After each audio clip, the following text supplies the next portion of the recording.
ወርቅሽ ሰሞኑን ቃለ ሕይወት መሪዎቿ ስለ ነቢያትና ሐዋርያት ነን ስለሚሉት ሰዎች የወሰደችውን አቋም፣ መሪዎቹ የተናገሩትን ነገር፣ ይሄ ነገር ሌሎቹን እንዳስደሰተ አንዳንዶቹን ደግሞ እንዳስቆጣ ተመልክተናል እና ስለ እነዚህ ነገሮች አብረን እንድናወራ ነው የተገናኘ ነው። እስኪ እናውራ። ምን ተሰማ? ይሄ በጣም መሰረታዊ ለቤተክርስቲያን ዋና ጉዳይ ነው። የምትኖርለት ዋና አጀንዳዋ ነው።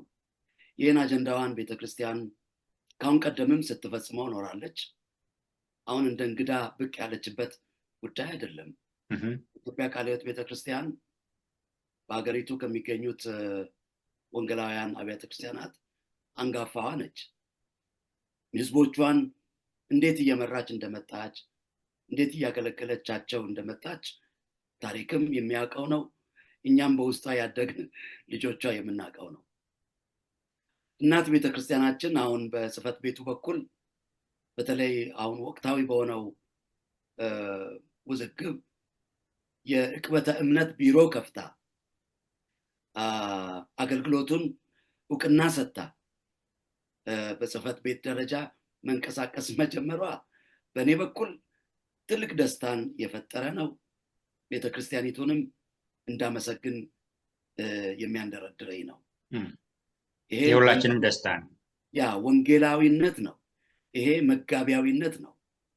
ቤተክርስቲያን የዕቅበተ እምነትን ስራ ወደ ጎን ካደረገች ራሷን ጋርድ የምታረግበት ፕሮቴክት የምታረግበት ነገር ይጠፋታል።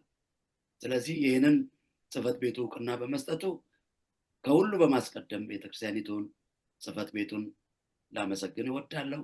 ቀጥሎ ደግሞ ከዚሁ ጋር ተያይዞ አንገብጋቢና ወቅታዊ የሆኑ ጉዳዮች ሲነሱ ምላሽ ለመስጠት ከዚህ ከዕቅበተ እምነት ቢሮ ጋር በመሆን ቀኝ እጃቸውን የሰጡ መሪዎችን እግዚአብሔር ስለሰጠንም ጌታን አመሰግናለሁ። ወጥተው መግለጫ ሲሰጡ ግንባራቸውን የማያጥፉ በታላቅ ኩራትና ብቃት ያመኑትን እምነት የሚገልጹ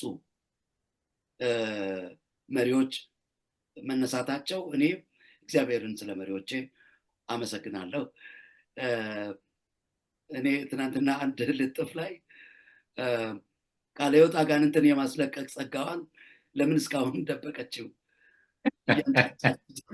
እያንጫጫች ነው ብዬ ብዙዎች ይስቁ ነበር። ይሄ መቼም ያው ሐሰትን ባትደግፍም ግን ታግሳ ኖራለች። ፕሬዚዳንቱ እንዳሉት ብዙ ታግሳለች እና አሁን ቃለ ሕይወት ስትነሳ ከዛም ከዚህም መንጫጫቱ መነሳቱ መድኃኒቱ እየሰራ መሆኑን ነው ያሳየኝ። በዛ ደግሞ ደስ ነው ያለኝ። በጣም በጣም ትክክል። ሳሚ ለትንሽ ጊዜ ወጥተህ ነበርና ተመልሰህ ገብተሃል። ጨዋታ ነው እየጀመርነው። ልክ ቡናችንን እየጠጣን እንደምናወራው አይነት ወሬ ነው እያወራን ያለ ነው፣ እየተጫወትን ያለ ነው። ጉዳዩ ወቅታዊ ነው፣ በጣም አስፈላጊ ነው። ዘግይታለች ቃለ ሕይወት። የኔም ስሜት እንደዚያ ነው። በጣም ዘግይታለች። ሰዎቿን ስታስተምር ኖራለች። በመጠኑም ቢሆን በአጥቢያዎች ደረጃ በማህበራት ደረጃ ግን እንደዚህ መሪዎች ወጣ ብለው የጀርባ አጥንት እንዳለው ሰው ቆመው ይሄ ማለት ይሄ ነው፣ ይሄ ደግሞ ይሄ ነው ብለው ምዕመናንን ለመጠበቅ የወሰዱትን ቆራጥ እርምጃ እኔ በጣም አስደስቶኛል። በጣም የምደግፈው ነገር ነው። ልብ እንበል፣ አንዳንዶችን ይሄ በጣም አስቆጥቷል። ማስቆጣት አልነበረበትም። የራሷን እኮ ልጆች የራሷን ቤተሰብ ለመጠበቅ የወሰደችው እርምጃ ነው። እንዲህ ልጆች በምናሳድግበት ጊዜ ልጆችን አንናገርም እንዴ? እንናገራለን እኮ። ልጆችን መንገድ ላይ የማታውቁትን ሰው አታናግሩ፣ የማታውቁት ሰው የሆነ ነገር ቢሰጣችሁ አትብሉ፣ የማታውቁት ሰው እንዲህ ቢያደርጋችሁ እንዲህ አታድርጉ ብለን እንነግራቸዋለን ስናሳድጋቸው ከትንሽነታቸው ጀምረን። ለምን የማያውቁት ሰው የሆነ ከረሜላ ነው ብሎ መርዝ ቢሰጣቸውስ? የማያውቁት ሰው ምግብ ነው ይሄ ነገር ብሎ የሚያደነዝዝ ነገር ቢሰጣቸውስ? በዚያ ይዟቸው ቢሄድስ? አያውቁትም እነዚህ ሰዎች። እኛ ደግሞ ማስጠንቀቅ ኃላፊነታችን ነው። ቃለ ሕይወትም አናውቃችሁም እናንተ ራሳችሁን የሾማችሁትን ነቢያት፣ አናውቃችሁም እናንተ ራሳችሁን የሾማችሁትን ሐዋርያት። እኛ አንሾምም፣ የሾማችሁትን እናንተን ደግሞ በቤተ ክርስቲያናችን አናስገለግልም፣ እንድታገለግሉን አንፈቅድም፣ ልጆቻችንን እንዲህ ነው የምንጠብቀው ብለው ነው ያደረጉትና ይሄ በጣም ትክክለኛና ጊዜውን ወቅቱን የጠበቀ እርምጃ ነው ብዬ ነው የማስበው። ስለዚህ ትክክለኛ ነገር ነው። እኔም በጣም አስደስቶኛል። በጣም ልቤን አሞቆታል። የቃለ ሕይወት ቤተክርስቲያን መሪዎች በዚህ ሳምንት ያወጡት መግለጫ እኔም መግለጫ ብዬ አላስብም፣ ትምህርት ነው ብዬ ነው የማስበው። ለምን መሰለ? አሁን ቃለ ሕይወት ያልነበራትን የሌላትን ነገር አምጥታ የአቋም ለውጥ አይደለም ያደረገችው። ከዚህ በፊት ያልነበራትን ከዚህ በፊት ሳታደርገው የኖረችውን ወስዳ የአስተሳሰብ ለውጥ የአቋም ለውጥ ያደረገች አይነት ሰው ሊመስለው ይችላል። አይደለም። እኔ እንግዲህ ሁላችንም ቃለ ሕይወት ቤተክርስቲያን ውስጥ ነው ያደግነው። ቃለ ሕይወትን ካወቅንባት ጊዜ ጀምሮ እስከ ዛሬ ድረስ ይህንን ስትል ነው የኖረችው። ይህንን ስታስተምር ነው የኖረችው። ምን የሚል የጸጋ ስጦታ በእግዚአብሔር ቃል ይመዘን፣ የጸጋ ስጦታ አገልግሎትን እግዚአብሔር ቃል እንደምለው እናደርገው የሚል ነው። ይሄን ደግሞ የሚለው ቃሉ ነው። ሁሉ በአግባቡ የሚያውቀው ቃሉ ይሄንን ነው የሚሉት። ይሄን ሲባል በደንብ ያልሰሙ ሰዎች ቃለ ሕይወት ሐዋርያት የለም ይላሉ፣ ነቢያት የለም ይላሉ፣ ጸጋ ስጦታ የለም ይላሉ ብለው ነው አሁን በሚዲያ ላይ አቧራ እያስነሱ ያሉ ሐዋርያ የለም ብለው የሚያስሉት። እንግዲህ አንደኛ ቃሉንም በደንብ አያነቡም፣ ሰዎች የሚሉትን በደንብ የማይሰሙ ሰዎች አሉ። እና እኔ ይሄንን ከሰማው በኋላ መግለጫውን በደንብ ከሰማው በኋላ ሁለት ነገሮች ነው የጠየቁት። አንደኛ መጀመሪያ እግዚአብሔርን አመሰግንኩ። በእውነት ለምንድን ነው ያመሰገንኩት? በዚህ አስጨናቂ ጊዜ፣ አስቸጋሪ ጊዜ የእግዚአብሔር መንጋ የተኩላ ቀለብ የሆነ ባለበት ጊዜ ብድግ ብለው ተነስተው ይሄንን ትምህርት መስጠታቸው በጣም አስደስቶኛል። እንዳላችሁት ቤተክርስቲያን ዘግይታለች፣ ዝም ብላለች የሚል ነገር ነበረን። ግን አሁን ሳስበው ዝም ብሎ የመናገር ያህል አይደለም። አሁን እኔና እናንተ ዝም ብለን ድም ዘላይ እንዳልከው ቡና እንደምንጠጣ አድርገን ነው የምናወራው። ቃለ ሕይወት ግን እንደዚህ አይደለም እያደረገች ያለች።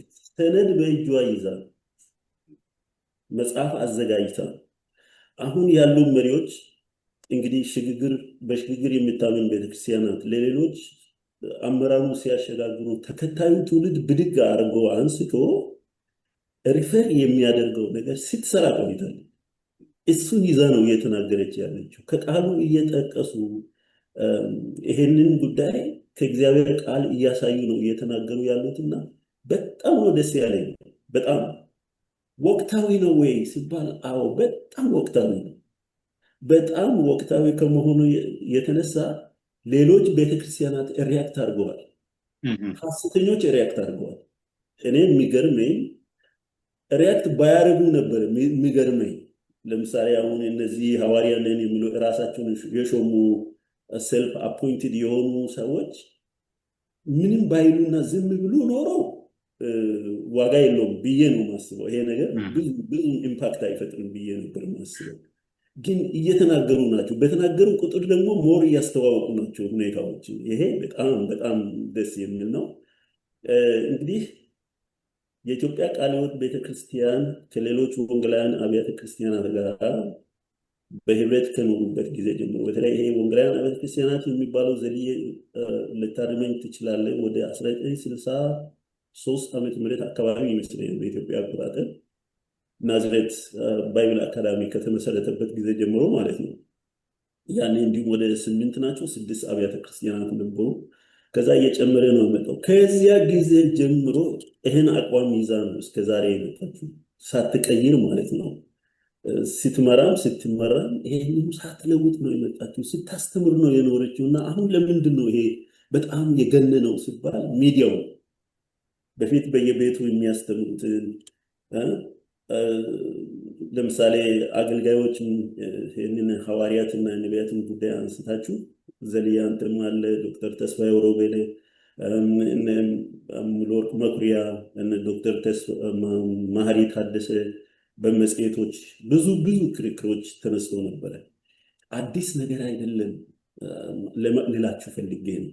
እና አሁን ለምንድን ነው በጣም ይህን ያህል የሆነው ሲባል ቤተክርስቲያን ሚዲያ ላይ ነው የተናገሩት። ሚዲያ ሲባል ቲክቶክ ምናምን ማህበራዊ የሌላው ሰው ተውሳ ሳይሆን የራሷ ቲቪ ላይ ነው የተናገረችው።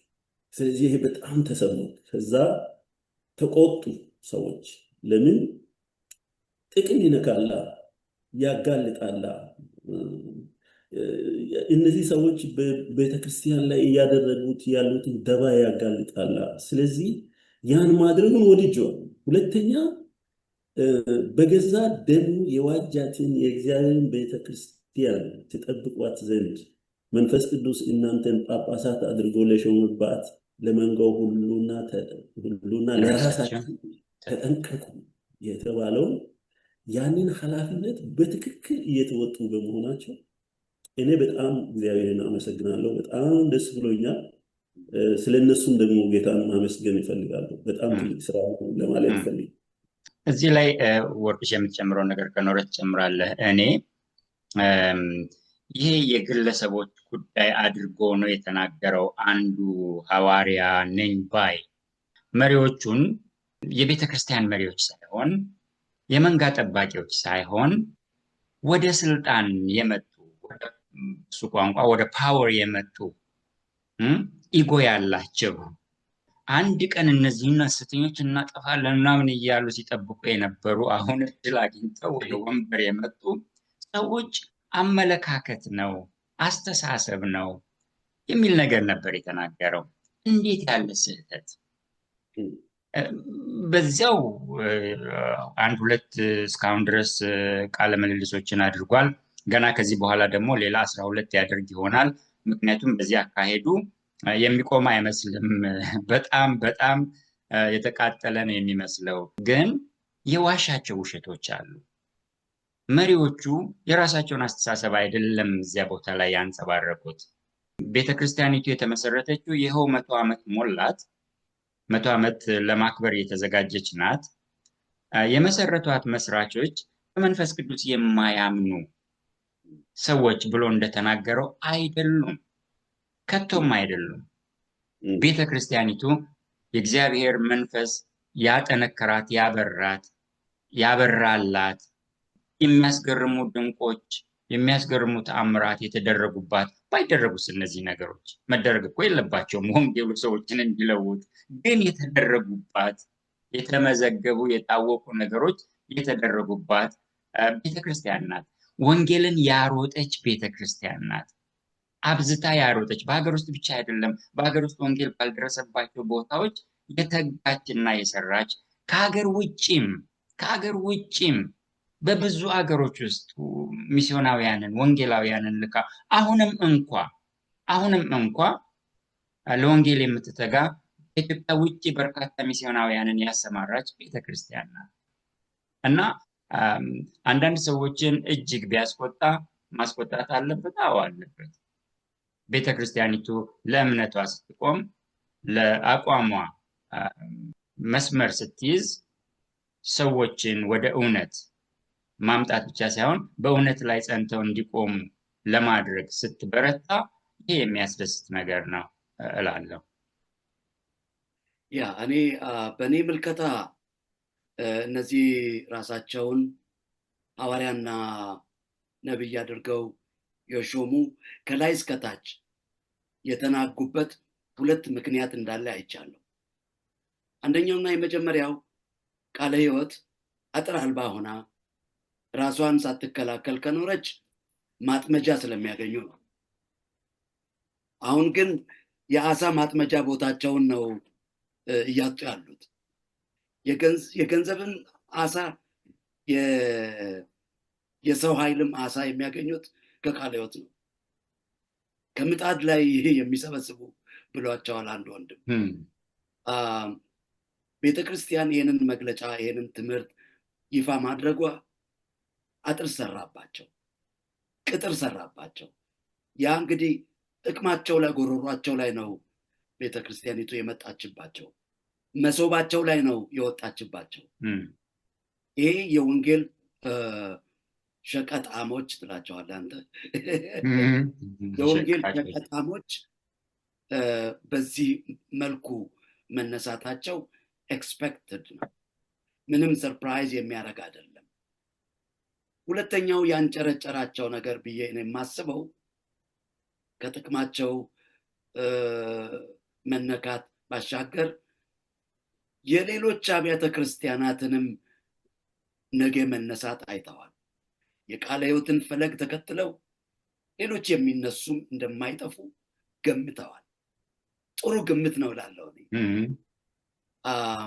እስካሁን ድረስ ሲሄዱበት የነበረውን መንገድ ያልተጸየፈ ያልጠላ ሰው የለም። አሁን ቋቅ ብሏል። አብያተ ክርስቲያናት ሁሉ እውነት ነው። በዚህ ጉዳይ ላይ ጭራውን ነው ያጣው። አሁን ጭራና ቀንድ ግን ቃለ ሕይወት እየሰጠች ነው፣ መያዣውን ማለት ነው። ይሄ ጽሁፍ ይሄ ጥናታዊ ዝግጅት በጣም ትልቅ መነሻ የሚሰጥ ነው ለአብያተ ክርስቲያናትም። ይሄ አንገብግቧቸዋል። በእኔ ምልከታ የችግሩን ምንጭ ቃለ ሕይወት መድረሷን የተረዱ መሰለኝ። ምክንያቱም ያለዚያ እንደዚህ አይንገበገቡም ከላይ እስከታች ድረስ።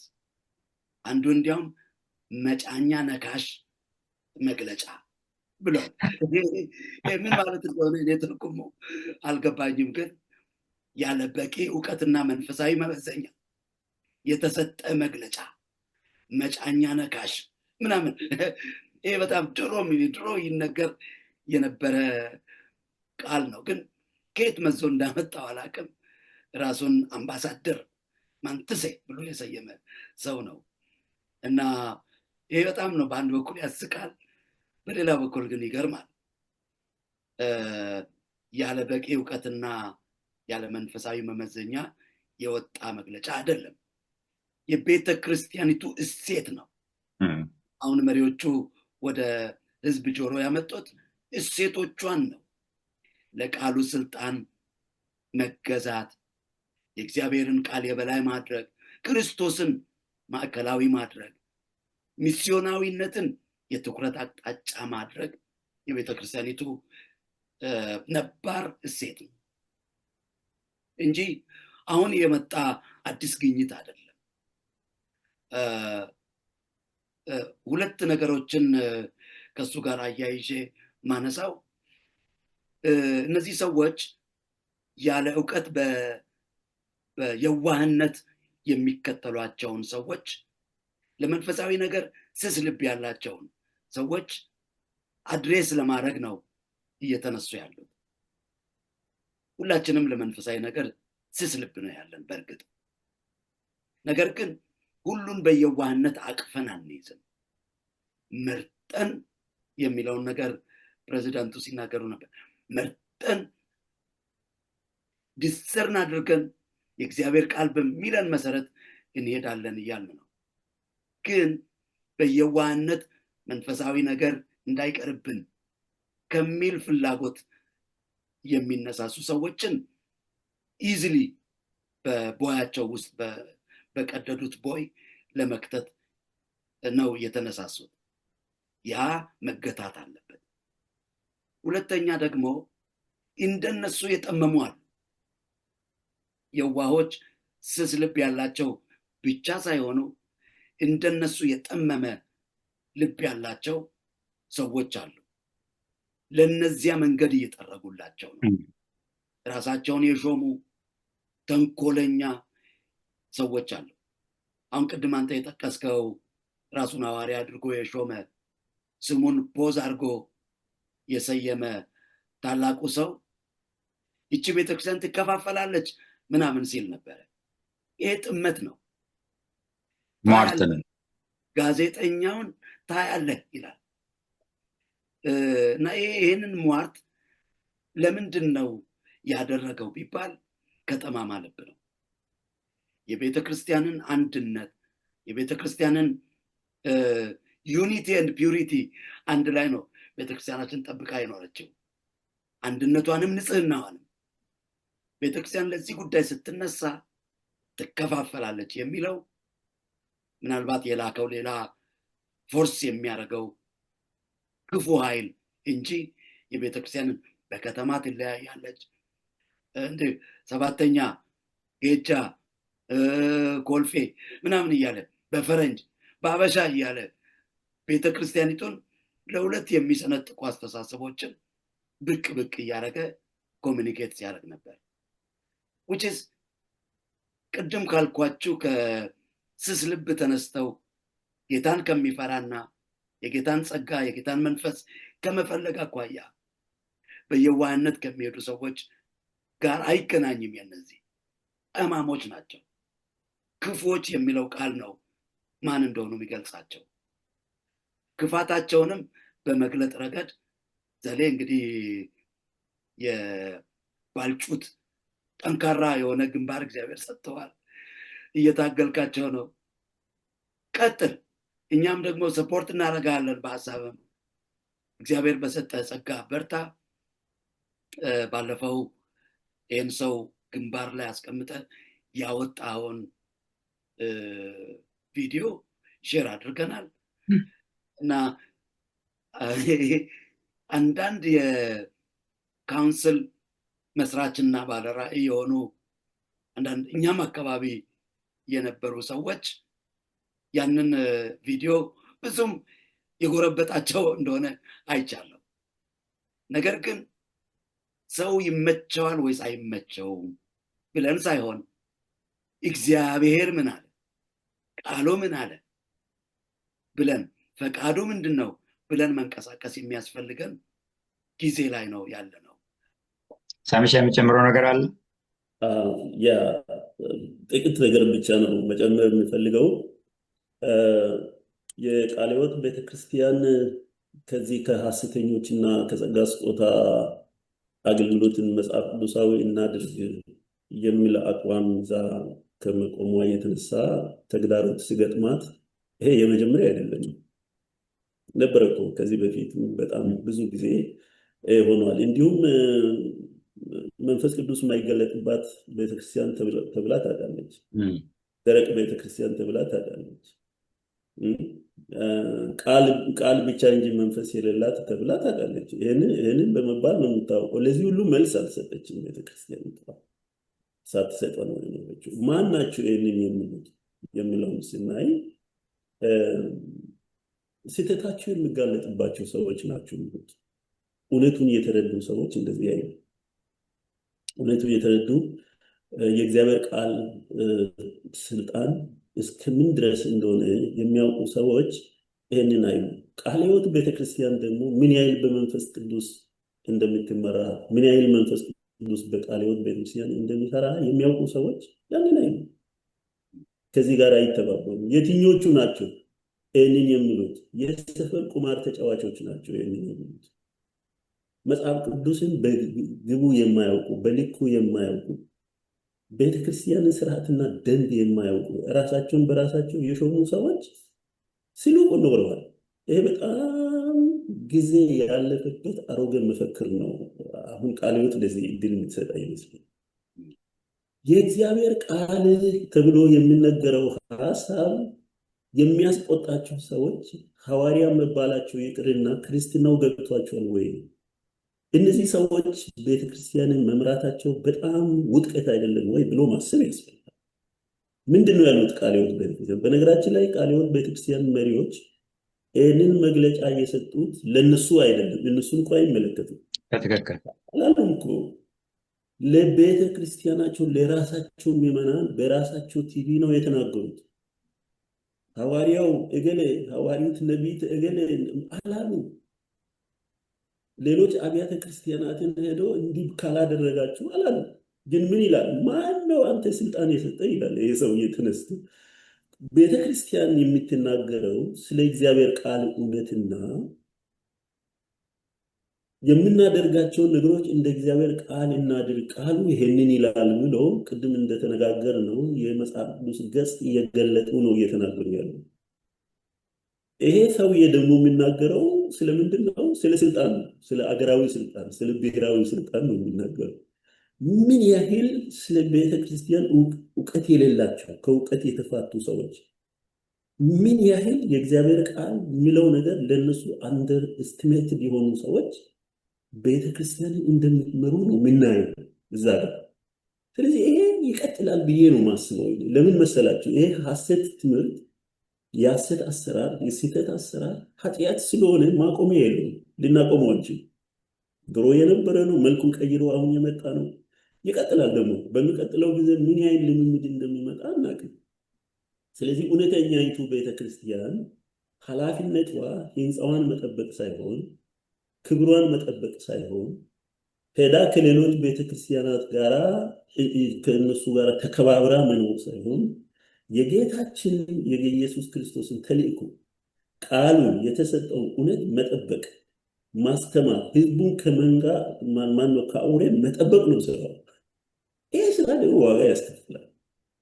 ይሄ ስራ በሚሰራበት ጊዜ ከመንጋውን ለመስበር ከበጎቹ ለመስበር እድል ያላገኙ ነጣቂዎች ሊጮሁ ይችላል። ግድ ነው እኮ ከሩቅም ሰው ከቅርብ ራሱ ሊነሱ ይችላሉ።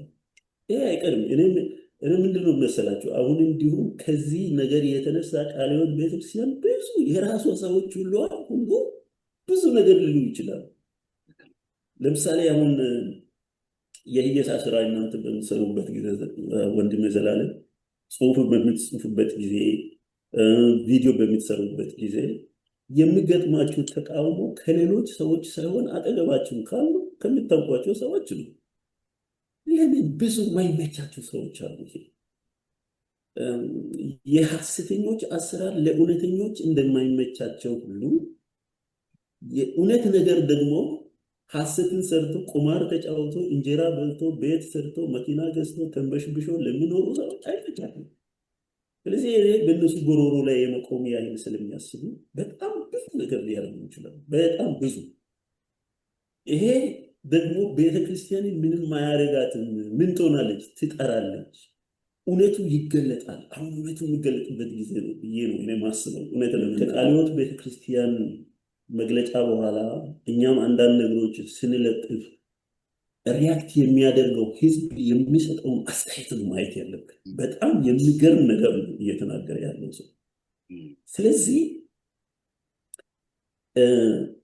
እኔ ሀሳቤ ቃለ ሕይወት ቤተክርስቲያን የጀመረችው መቀጠል አለበት። ከጽሕፈት ቤት እስከ አጥቢያ መውረድ አለበት ብዬ ነው የማምነው። ይሄ የተሰራው ዶክመንት እሱ ላይ ነው በጣም የረካውበት ዶክመንት መኖሩ ማለት ነው። እሱን ይዞ እስከ አጥቢያ ቤት እስከ ቀጠና መውረድ አለባቸው ብዬ አስባለሁ። የሚሰበረው ይሰበራል፣ የሚጠገነው ይጠገናል፣ የሚፈወሰው ይፈወሳል፣ ህዝቡ ይድናል። ስለዚህ እኛም የምንችለው እኔ የምለው እኛም የምንችለው እኔ ከዚህ በፊት ትንሽ ነገር የሚጽፍ ነበር፣ ግን በኋላ ላይ እንደዛ አይደለም። ግን መስራት ያለብኝ ይመስለኛል። ፓኔል ነገሮች መዘጋጀት ያለባቸው ይመስለኛል። በቤተክርስቲያን መሪዎች ላይ ብቻ መጣል አይመስለኝም ይሄ ጉዳይ ብዬ ነው የማስበው። በመጨረሻ ቅድም ወርቃይ እንዳልከው ሌሎች አብያተ ክርስቲያናት ሊነሱ ይችላሉ የሚለው ከተነሱ ቆይተዋል። ለምሳሌ አሁን መካነ ኢየሱስ ቤተክርስቲያን ብትወስድ ከዚህ ነገር ጋር ፈጽሞ ተባባሪ አይደለች።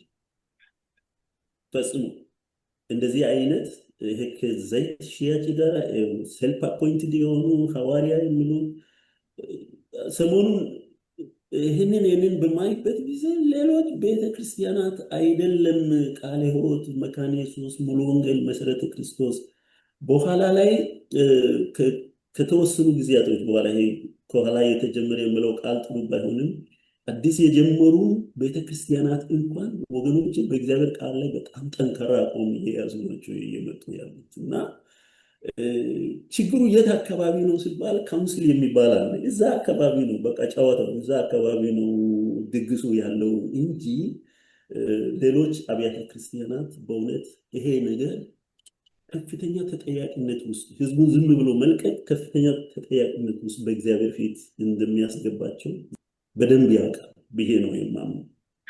ህዝቡ ጥያቄ እየጠየቀ ነው ያለው። ምን የሚል እኔ ሐዋርያ ነኝ፣ ሐዋርያ እንደሆንኩ ሐዋርያት ጸጋ እንዳለ አምናለሁ፣ እግዚአብሔርን እኔን ሐዋርያ አድርጎ እንዳስነሳኝ አምናለሁ የሚል አሁን እንደ ካምፔን አይነት ነገር ጀምረዋል። አሁን ይህንን ራሱ ሳስበው እነዚህ ሰዎች በሆነ ስካር ላይ ናቸው ያለው። ሐዋርያ አድርጎ እግዚአብሔር አስነስቶኛል ሳይሆን ማለት የነበረባቸው ሐዋርያ ሆኜ ይህንን ስራ እየሰራው ነኝ ብሉ ነበር ደስ የሚል። ሐዋርያ ነኝ የሚሉ ሰዎች የት ናቸው ያሉት ሲባል ወንበር ላይ ናቸው ያሉት፣ ሰፈር ላይ ናቸው ያሉት፣ ቢሮ ላይ ናቸው፣ እዛ ካውንስል የሚለው ጋር ናቸው ያሉት። ለዛ ሐዋርያ አያስፈልግም። ስለዚህ ቃለ ሕይወት ላቀረበችው ሐሳብ ስልጣኑ የኛ ነው ከሚለው ሌላ ቅዱስ ቃሉ ይሄን ይላል ይሄው ብሎ ቃለ ሕይወትን ቢገዳደሩ ኖሮ የቤተ ክርስቲያን መሪዎችን ለመስማት ዝግጁ ናቸው። በእውነት ዶክተር ሲሞንን ቢወስድ፣ ዶክተር ሲሞን ሄልሶን ቢወስድ፣ ዶክተር ወንድሙን ቢወስድ፣ ወንድማችን ዳንኤልን ቢወስድ እነሱ ቃሉን ለመስማት ዝግጁ ናቸው፣ ለቃሉ ለመገዛት። እነዚህ ሊገዳደሩ የሚፈልጉ ሰዎች መከራከሪያ የሚያደርጉት ሚዲያን ነው። ይሄ ሚዲያ አለ አይደለም፣ እነዚያን አሰባስበው አጠያይቆ ቤተክርስቲያናትን አንዱ ከአንዱ ጋር አጋጭቶ ለነሱ ትንሽ የዩቱብ ገንዘብ የሚያገኙ ሚዲያ። አሁን ሰሞኑን ያቀረበው ባለ ሚዲያ ጌታንም የሚያውቅ አይመስለኝም። አንደኛው ጌታንም ወንጌልን የሚያውቅ አይመስለኝም። እዛ ሄደው መግለጫ ይሰጣል። ገደል ግቡ ያለውን ነው። እዛ ሄዶ መግለጫ ከሚሰጥ ካውንስሉ ጋር ቀርቦ መግለጫ ቢሰጥ ይሻል ነበር። ካውንስል የሚባለው አትሊስት አማኝ የሚሉ ሰዎች አሉ እዛ። አትሊስት ከሌሎች ቤተክርስቲያናት የተውጣጡ ሰዎች አሉ። እዚህ ጋር ቃለ ሕይወት ይሄንን አድርጋለች ይሄ ልክ ነው ወይ ቢል ነበር የሚሻለው። ሚዲያ ጋር ነው የወጡት። ምክንያቱም መታየት ነው የሚፈልጉት እነዚህ ሰዎች። እውነትን ሰውን የሚፈልጉት አሁን እናንተ የጠቀሳችሁት ሰው እውነትን ሰውን የሚፈልገው እዛ በየሚዲያው ወጥቶ መታየቱ ነው የሚፈልገው። እንዲያው ታይ ካሉት ይሄ በቃ ዝና የሚለው ታይ ካሉት ወደ ሲኦል የሚሄድ ይመስለኛል። የሚሳስቡ ማየትበት ቦታ የለም። ሰው በቃ የማይገባበት የለም እኮ ቤተክርስቲያን ይዞ ይሄን ሰው መሪ ቢያደርጉት ምን ሊሆን እንደሚችል ገምት። የወንጌላውያን አብያተ ክርስቲያናትን ይዞ የት ሊሄድ እንደሚችል ማወቅ በጣም ግልጽ ነው። ስለዚህ ለዚህ ጆሮ መስጠት አስፈላጊ ነው ብዬ አላስብም።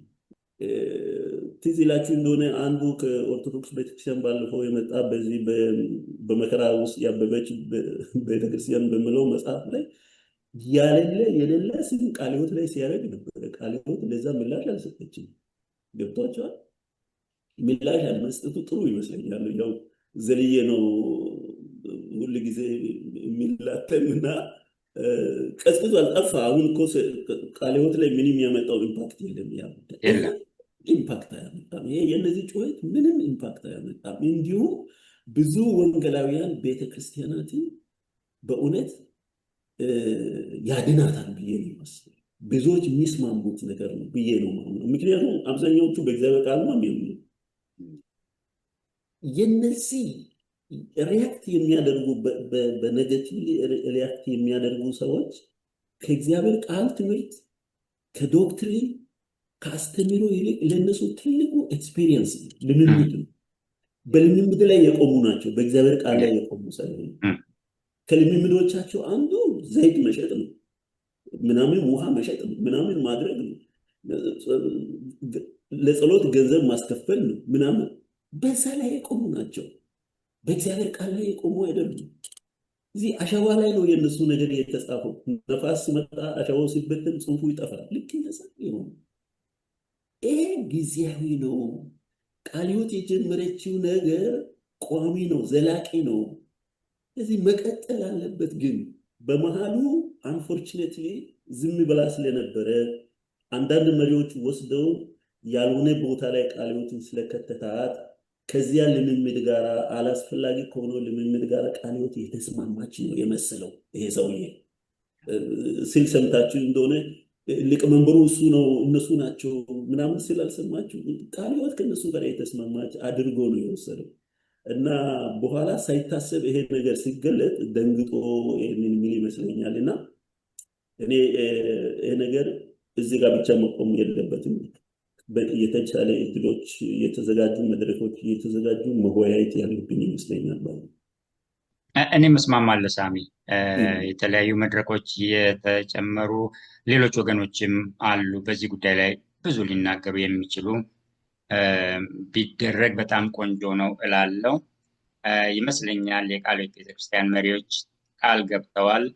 ከዚህ በኋላ በዚያ መጽሐፍ ውስጥ ያለውን ነገር የበለጠ በሌላ ጊዜ ለማብራራት ማብራሪያ ለመስጠት በየአስፈላጊው ነጥብ ላይ እንደገና ለመነጋገር ቃል አስገብቷቸዋል ያስተናገዳቸው ሰው። ያ መጽሐፍ ወደ እኛም መድረስ የሚችልበት ሁኔታ ቢያመቻቹልን በጣም ደስ ይለናል። ምናልባት ዘመኑ የኤሌክትሮኒክስ ዘመን ስለሆነ እንላክ ቢሉ በቀላሉ ሊልኩልን ይችላሉ። ወይም ደግሞ እዚህ ሰሜን አሜሪካ ባለው የቃለ ሕይወት ቤተክርስቲያን ማህበር በኩል ይሄ ነገር ሊደረግ ይችላል ብዬ አስባለሁ። ሰዎች ገዝተው በእጃቸው ማስቀመጥ እንዲችሉት ይህንን ነገር እዚህም የታተመው ከዚያ የግድ መምጣት የለበትም። እዚሁ አሳትመን ደግሞ ማቅረብ የምንችልበት ሁኔታም አለ። ይህንንም ማድረግ እንችላለን። እኔ አንድ የተረዳሁት ነገር የቃለ ሕይወት ቤተክርስቲያን አሁን ይህንን ወቅታዊ ነገር ባትናገረውም ኖሮ እውነቱን ለመናገር ሰው ተሰላችቷል። በእነዚህ ሐዋርያት ነን ነቢያት ነን በሚሉ ስንት ተስፋ ተሰጣቸው፣ ስንት ተስፋ ስንት ቃል ተገባላቸው። ምንም የሆነ ነገር እኮ የለም። ትድናላችሁ እየተባሉ በሽተኛ እየሆኑ ይኖራሉ። ታገኛላችሁ፣ ትበለጽጋላችሁ እየተባሉ እነሱ ናቸው የሚበለጽጉት። ቁመታችሁ ረዘመ እየተባሉ እዛው ድንቅ እየሆኑ ነው የሚኖሩት። ምን ያልተባለ ነገር አለ? ለእነዚህ ሰዎች እኮ ምን ያልተገባ ቃል አለ? አያችሁ፣ እነዚህ ሰዎች ቃሉን ይሸጡታል። አውጡልን እየተባሉ ያንን ይቸረችሩታል። ሰው ደግሞ በጣም በጣም ተስፋ በመቁረጥ አይነት ሁኔታ ውስጥ ስለሆነ ያለው ይፈልጋል። አያችሁ፣ እነሱ ብቻ ሳይሆኑ ህዝቡንም ቁማርተኛ አድርገውታል፣ ህዝቡንም ጭምር። በሚያሳዝን መልኩ የአገራችን ወንጌላዊ ቤተክርስቲያን ያለችበት ይህ አዘቅት እግዚአብሔር በመለኮታዊ እጁ ካላወጣት በስተቀር የምትወጣበት አይደለም። ይህንን ነገር ደግሞ ያደረገው ዋናው ጭራቅ ቆንስላ የሚባለው ነገር ነው። ይህንን ነገር ደጋግሜ ተናግሬበታለሁ፣ አሁንም እናገረዋለሁ። ለቃለ ሕይወት ቤተክርስቲያን እንደዚህ አሁን እንደሆነችው አይነት ነገር ለመሆን ይሄ ራሱ ምክንያት መሆን አለበት ብዬ አስባለሁ። ቃሉን እንዳያነቡ እነዚህ አዲስ ቃል ያመጡላቸዋል ከሰማይ፣ የውሸት ቃል፣ የራሳቸውን ቃል፣ የእግዚአብሔር ያልሆነ ቃል። ከዚህ የተነሳ አሁን የቆመችበት ይሄ የቆመችበት አቋም ቁመና ጸንቶ እንዲቀጥል ይሄ የኔ ምኞት ነው። መሪዎቻችንን እግዚአብሔር ይባርክ ማለት እፈልጋለሁ። የእግዚአብሔር ጸጋ እንዲበዛላቸው፣ የበለጠ ግንባራቸውን የማያጥፉ የጀርባ አጥንት እንዳላቸው ያስመሰከሩ ሆነው እንዲቀጥሉ ይሄ ጸሎቴ ነው፣ ምኞቴ ነው። ያ እኔ ትንሽ ልበል። ቤተክርስቲያኒቱ አሁን ያወጣችው ትምህርትም ሆነ መግለጫ የጸጋ ስጦታዎች ተቋርጠዋል ወይስ ቀጥለዋል የሚል ክርክር ለመሟገት አይደለም። ቤተክርስቲያን በዚህ ጉዳይ ላይ የማያወላዳ ግልጽ የሆነ አቋሟን ገልጻለች። የጸጋ ስጦታዎች ተቋርጠዋል እያሉ ቃለ ሕይወትን ለማስጠቆር በአባሎቿ ዘንድ ለማስጠቆር የሚደረገውን እንቅስቃሴ እያየው ነው። ውሸተኛ ነው። ርዕሱ ገልጿል። የዘመናችን ሐዋርያትና ነቢያት በቃሉ ሚዛን የእግዚአብሔርን ቃል መዛኝ አድርጎ የቃሉን ስልጣን የበላይ አድርጎ በዘመናችን የተነሱትን ነቢይና ሐዋርያ ነን ብለው ራሳቸውን የሾሙትን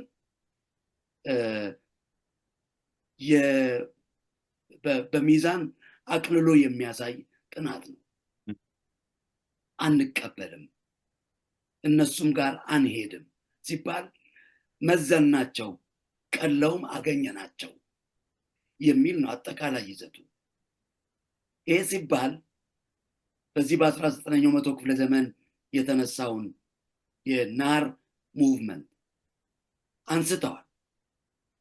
የኤንኤአር ወይም ደግሞ ናር ተብሎ የሚጠራው ኒው አፖስቶሊክ ሪፎርሜሽን ምንድን ነው? እንቅስቃሴው ምን አይነት ገጽታና ይዘት አለው የሚለውን ነገር ለማብራራት ተሞክሯል። ከቃል እምነት ጋር በተያያዘ፣ ከብልጽግና ወንጌል ጋር በተያያዘ፣ ከዶሚኒየን ስነ መለኮታዊ መረዳት ጋር በተያያዘ የሚያራምዱት እንቅስቃሴ መጽሐፍ ቅዱሳዊ አይደለም። በቃለ ሕይወት ቤተክርስቲያን ሚዛን ቀለዋል። እኛ በዚያ ስታንዳርድ በዘመናችን ሐዋርያም ነቢይም አንሾምም። ቤተክርስቲያናችን የምትገዛው ለቃሉ ነው። በነባር የክርስቶስ ኢየሱስ የበጉ ሐዋርያት ስልጣን አሁን የሚንቀሳቀሱ ነቢያትም ሐዋርያትም የሉንም የሚለው ጥርት ያለ ፍርጥም ያለ እውነት ነው። ይሄ መጽሐፍ ቅዱሳዊ ይዘት ያለው ነው። ቤተክርስቲያኒቱ በመተዳደሪያ ደንቧ ይሄ አለ፣ በስርዓት መጽሐፎቿ ይሄ አለ። ነባሩን ሐሳቧን አውጥታ ለሕዝቧ በመናገሯ አትኮነንም። ለምን እስካሁን አልተናገርሽም ነው መባል ያለባት። የሰሞነኛ አቋም አድርገው ለማራገብ የሚሯሯጡ ሰዎች መገታት አለባቸው። ሌላው የዚህ ዝግጅት ዓላማ አድርገው መሪዎች ያቀረቡት የእረኝነትን ኃላፊነት የመወጣት ጉዳይ ነው። መንጋው በተኩላ ሲበላ አናይም። የወንጌል እውነት ተጽዕኖ ለትውልድ በጠራ ሁኔታ መተላለፍ አለበት። ሕዝባችን ደቀ መዝሙር መሆን አለበት።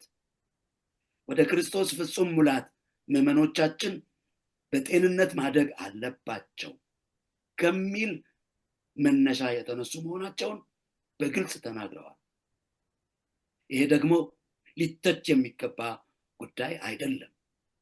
መንጋን በስርዓት መጠበቅ የመሪዎች ዋና ጉዳያቸው ነው። የሚኖሩለት ብቻ ሳይሆን የሚሞቱለትም ነው።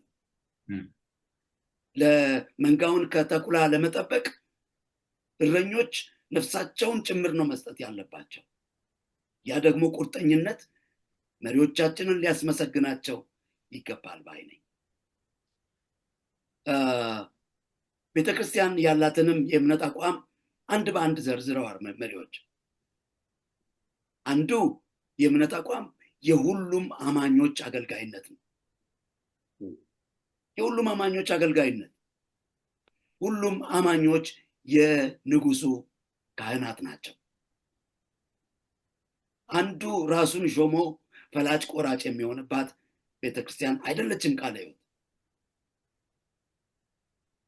ውስን ሰዎች ራሳቸው ላይ ዘይት የሚቀቡም አሉ። አንዳንዶቹ መሀል ላይ ራሳቸው ላይ ዶቅ ዶቅ ዶቅ ዶቅ አድርገው እኔ ነኝ የሚሉ ሰዎችን አንቀበላቸውም ማለት የምዕመናንን የክህነት ጸጋ፣ የክህነት፣ የልጅነት ተሰጥኦ አይደንቲቲ ሪኮግናይዝ ማድረግ ነው እንጂ ቤተክርስቲያን ሌላ ስህተት ውስጥ የገባችበት አይደለም።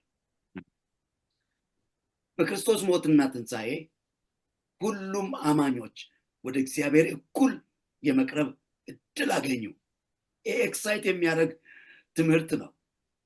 በተለይ ዶክተር ስምዖን ዋና ጸሐፊያችን ሲናገሩ የሁሉ አማኞች ወደ እግዚአብሔር የመቅረብ አክሰስ፣ መሪዎች ግን የራሳቸው ባለአደራነትና የሚወጡት የስራ ሚና ድርሻ እንዳላቸው እንጂ ራሳቸው ተክለው ራሳቸው ነቅለው ሁሉን ነገር በራሳቸው ክልል ብቻ የሚያደርጉ ከእግዚአብሔርና ከሰው መካከለኛ የሆኑ አገናኞችን እኛ አናውቃቸው። ቤተክርስቲያን እንደዚህ ያለ ስርዓት አልነበራትም ብሎ መግለጥ ምንም የሚያስኮንን አይደለም። ሁሉ ሰው ቆሞ የሚያጨበጭብበት ኤክሳይትመንት የሚሰጥ ኢንስፓየር የሚያደርግ ጉዳይ ነው ብዬ ነው የማምነው። በአካል ውስጥ የሚገኙ የክርስቶስ የአካሉ ብልቶች በሙሉ በቤተ ክርስቲያናችን ፋንክሽናል ናቸው። ስለዚህ የተወሰኑ ሰዎች መባ ራሳቸው ሰብስበው ራሳቸው ቆጥረው ራሳቸው ባንክ አስገብተው ራሳቸው አስወጥተው ራሳቸው ገዝተው ራሳቸው መዝገብ ይዘው ይህ አይነት ሲስተም የሌለው ሹመት ቃለ ሕይወት ውስጥ የለም። ባለ አደራዎች ነን፣ ተጠያቂ እንደሆንንም የምናቅነን ነው የሚሉት መሪዎቻችን። ይህን የአሰራር ግድፈት መንግስት እንዲከታተላቸውም ጭምር እነዚህን ሙሰኞች ሁሉን በራሳቸው በቤታቸው በልጆቻቸው በሚስቶቻቸው ቁጥጥር ስር ያደረጉ ወንበዴዎችንና የወጣላቸው ሌቦችን መንግስት በመንጠቆ እንዲይዝ ጭምር የሚያጋልጥ አቋም ነው ብዬ ነው አስበው። በስተመጨረሻ ቤተክርስቲያናችን የጸጋ ስጦታዎች በምሉዕነት ለቤተክርስቲያን እድገት፣ ለቅዱሳን መታነጽ፣ ለእግዚአብሔር ክብር አልቲሜትሊ እንደሚሰራ ታምናለች። ነገር ግን ጸጋዎች የሚገለጡባቸውን መንገዶች በሚመለከት ከመጽሐፍ ቅዱስ ስልጣን ጋር እኩል ስልጣን ያላቸው ነቢያትም ሐዋርያትም የሏትም። መጽሐፍ ጽፈው ሊያቀርቡ የሚችሉ ኦቶሪቲ ያላቸው ሐዋርያትም ነቢያትም በዚህ አዲስ ኪዳን የሉም። በጸጋ ግን የሚያገለግሉ ሚስዮናውያን፣ መጋቢያን፣ ቤተክርስቲያን ተካዮች፣ መሪዎች፣ አስተዳዳሪዎች፣ ቤተክርስቲያን አምና የምታስቀምጣቸው ሰዎች መኖራቸውን ታምናለች። አሁን ጥቅም በየት በኩል ይውጣ? ግለኝነት የሰፈነበትን አካሄድ ሁሉ እየዘጋጋን ቀጥለን የምንሄደው ይሆናል። ኤፌሶን ምዕራፍ 4 ቁጥር 11ን በተመለከተ ጊዜ ወስደን እንድናወራ ዘሌ ጊዜ ብትፈጥርልን ደስ ይለኛል። ሳሚል እየሰማነ እሱ ጉዳይ ብዙ ወጣቶች ጥያቄ፣ የብዙ ወጣቶች የብዙ ስነ መለኮት ምሁራንም አፖስቶሎስ ጥያቄ፣ ፕሮፌቶች ጥያቄ ጉዳይ እየተነሳ ነው።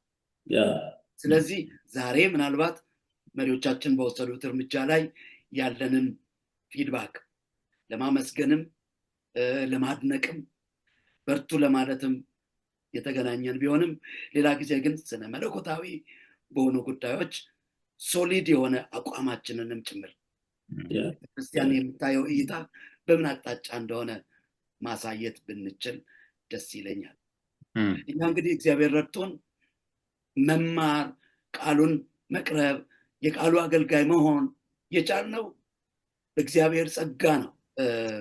ኤፌሶን ምዕራፍ 4:11ን ጊዜ ወስደን ቁጭ ብለን ዲስከስ ለማድረግ እንድንችል እድል ፍጠሩ። በሌላው ነገር ሁሉ በጣም ነው ደስ ያለ። ኤክሳይትድ ሆኛለሁ። በጣም ኢንስፓየርድ ሆኛለሁ። እኔ በቴሌቪዥን ምንድን ነው በዚህ በመቅረጫ ፊት ቆሞ ማውራት ብዙ ደስተኛ አይደለሁም።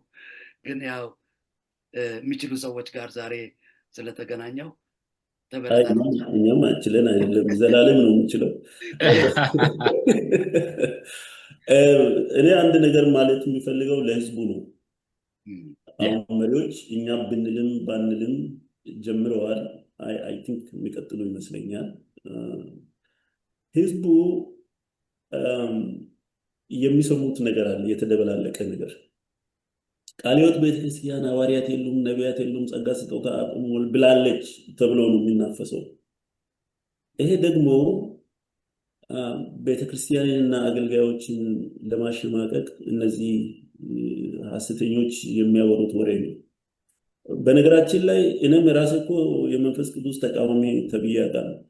እናንተም እንደዛ አይደል የምትባሉት? አንዳንዶች እንደዛ እንባላለን። ለምን እንደ እግዚአብሔር ቃል እናደርገው፣ ይሄ እኮ ትክክል አይደለም ስንል አይ መንፈስ ቅዱስን ስለተቃወምክ ነው ተብለን እንታወቃለን። በነገራችን ላይ ስህተት መስራት የመንፈስ ቅዱስ ስራ ሆኖ መታየቱ ነው በጣም የሚያሳዝነው።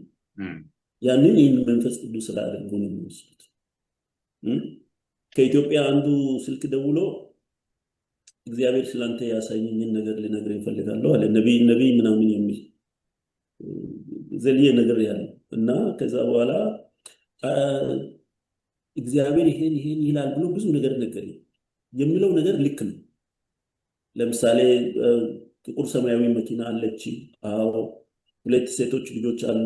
አዎ። ጌታ ይሄንን ያሳየኛል ሲል ከዛ ምን ይላል? ለዚህ ይሄ ምልክት እንዲሆን አለ አንተ ከአጭር ሰው ትንሽ ከፍ ትላለህ አለ። ቁመት ከአጭር ሰው ትንሽ ነው ከፍ የምትለዋል። ያው አጭር ነህ። በኋላ ኧረ አይደለም እኔን የሚያክል ሰው ረጅም እንዲሁም የለም ማለት ይቻላል ብዬ ስለው አይ አይደለም አለ። ጌታ ያሳየኝ የራስህ ጉዳይ። ጌታ እንዴት ነው የሚያሳየኝ? እና ከዛ ምን አለ መሰለህ የጌታን መንፈስ የማትቀበል ከሆነ ታወዋለህ። እንግዲህ አሁን ቁመትን እንዴት ላሳጥረው? እንዴት ላልኩ እና ይሄ የመንፈስ ቅዱስ ስራ መሆኑ ነው። በጣም እንደዚህ ናቸው አብዛኛዎቹ። ሌሎቹንም ለመናገር ጊዜ የለንም እንተውና የኢትዮጵያ ቃለ ሕይወት ቤተክርስቲያን አባላት ከአዲስ አበባ እስከ ገጠር ድረስ ያሉ በዚህ ውጭም ያሉ ከቃለ ሕይወት ቤተክርስቲያን ደግሞ ሌሎች አባላትም የሆናችሁ ሰዎች ወንድሞችና እህቶቻችንን አንድ የምንለው ነገር አለ። ቤተክርስቲያን መሪዎች ጸጋ ስጦታ የለም ብሎ እንደሆነም አልሆነ እንደሆነ ሐዋርያት የለም ይሉ እንደሆነ አልሆነ እንደሆነ ከነዚህ ከሚወራው ሚዲያ አትስሙ፣ ከፌስቡክ ወይ ደግሞ ከዩቱብ አትስሙ፣ የቃለ ሕይወት መግለጫ ስሙ ለማለት ነው የሚፈልገው። መግለጫው ምን የሚል ነው? ምንድነው መግለጫው ላይ ያስቀመጡት? የቃለ ሕይወት ቤተክርስቲያን መሪዎች በዛ መግለጫው ላይ ሐዋርያት የሉም አይደለም ያሉት። እንደነ ጴጥሮስ እንደነ ዮሐንስ የነበሩ እንደነሱ ያሉ መጽሐፍ ሊጽፉ የሚችሉ አይነት ስልጣን ያላቸው የሉንም፣ የተላኩ ግን አሉ፣ ሚስዮናውያን አሉ። ጸጋ ስጦታ አቁሟል አይደለም ያሉት። ጸጋ ስጦታ በጌታ በኢየሱስ ክርስቶስ ያመነ ሰው ሁሉ የጸጋ ስጦታ አለው። ያ ቤተክርስቲያን ላይ ሪያክት አደረገ ብለን የምንለው ሰው በአንድ በኩል ቢሮ ይላል፣ በአንድ በኩል ስጦታ ይላል። እና ቤተክርስቲያን ያለችው ቢሮ አይደለም። ይሄ ቢሮ የሚል ኮንቴክስት የለውም። ጌታ ኢየሱስ ቢሮ ሳይሆን የከፈተው ለቤተክርስቲያን ስጦታ ሰጠ እያሉ እንዴት ስጦታ የለም ይላሉ? ስጦታ ነው የተሰጠን። ሁሉ ስጦታ ደግሞ እኩል ነው። ሁሉም ስጦታ እግዚአብሔር ለቤተክርስቲያን የሰጠው ስጦታ ሁሉ እኩል ነው። ስለዚህ ይሄንን ስጦታ አንዱን ከአንዱ ልናበላለጥ አንችልም። ቤት የሚጸልየው ኢላይ ፓስተሩ በስጦታው በእግዚአብሔር ፊት እኩል ናቸው የሚል ነገር ነው የተናገሩት እንጂ የለም አላሉ። ስለዚህ አባሎቻችንም ሆነ ወንድሞቻችን እባካችሁ የተቃዋሚዎችን ሀሳብ አትስሙ። ወርቅዬ እንዳለው ሌላ ጊዜ በስነ መለኮቱ ዙሪያ እንመጣለን። ግን እንዲሁ እንዳትደነጋገሩ ስጦታ አቁሙ ምናምን የሚል የቃል እምነት አይደለም። ለምሳሌ እዚህ ያለን የሶስታችን እምነት አይደለም። የጸጋ ስጦታ ይሰራል። የጌታችን የኢየሱስ ክርስቶስ የክብር መገለጥ ስትጠባበቁ አንድም የጸጋ ስጦታ አይጎልባችሁ የሚለው የእግዚአብሔር ቃል እውነት እንደሆነ እናምናለን። ግን እንዴት ነው? በአግባቡ ይሁን ሁሉም ይላል እና ሌሎችም ደግሞ ተቃዋሚዎች ይሄ ቤተክርስቲያን የምትቃወሙ ሰዎችንም ለማለት የምንፈልገው መጽሐፍ ቅዱስን ስታነቡ አንደኛ ቆሮንቶስ ምዕራፍ 12 ላይ ብቻ አታብቁ። 13ንም 14ንም 15ንም አንብቡ። አንደኛ ቆሮንቶስ ምዕራፍ 13ና 14 ምን ይላል? 15 ምን ይላል? ፕሊዝ እሱንም አንብቡ። ያንኑ አንዴ ጠይቆ ነበረ በአንዳንዶቻችሁ የአንደኛ ቆሮንቶስ 14 የላችሁም አላችሁ ወይ? ያ እዛ ላይ አታብቁ፣ እለፉ። አንብባችሁ 14ና 15 የሚለውን ስሙና ከዛ በኋላ ቃለ ሕይወትንም ሌሎችንም ሪያክት ልታደርጉ ትችላላችሁ። ከልምምዶቻችሁ ይልቅ ይሄ እናንተ ከፈጠራችሁ ልምምዶች ይልቅ እስቲ ወደ ቃሉ ተመለሱና ቃሉን ይዛችሁ ቃለ ሕይወት ከተሳሳተች እኛም እዚህ የምንለው የምንሳሳት ከሆነ አብረን አንድ ፔጅ ጋር እንመጣለን። ግን ትንሽ ይለፉ። እናንተ በመጨረሻ ስላላችሁ እኔም በመጨረሻ ብዬ ልጨርስ። የቃለ ሕይወት ቤተክርስቲያን በዚህ ጊዜ መሪዎች የሚናገሩትን ጤናማ ነገር በመስማት ይሄ ነገር የእግዚአብሔር ቃል ነው ወይ? ቃሉ ይህንን ይላል ወይ? ወይስ የሰው ልምምድ ነው የሚለውን ነገር አብዝታችሁ እንድትጠይቁ አደራ ልል እፈልጋለሁ። መሪዎች የእግዚአብሔርን ቃል ላይ ቆመው ያቀረቡትን ይህንን መግለጫ፣ ይህንን ቃል፣ ይህንን ትምህርት በሚያስተላልፉበት ጊዜ እውነት ይህ ቃሉ ነው ወይ ወይስ የእነዚህ ሰዎች ቃል ነው የሚለውን ነገር ጠይቁ። እንደ ቃሉ የሚለውን ነገር እንቀበል። እንደ ቃሉ ያልሆነውን ነገር ደግሞ ለመናቅና ለመጣል አንፍራ። ይህንን ማለት ፈልጋለሁ። እኔም እግዚአብሔር ይባርካችሁ። በሌላ ጊዜ በተመሳሳይ ሀሳብ ወይም በሌላ እንገናኛለን፣ እንደገና እንጨዋወታለን፣ ሌሎችንም ወገኖችን ጋብዛለን። ይሄ የመጀመሪያ ሙከራችን ነው። እንቀጥላለን።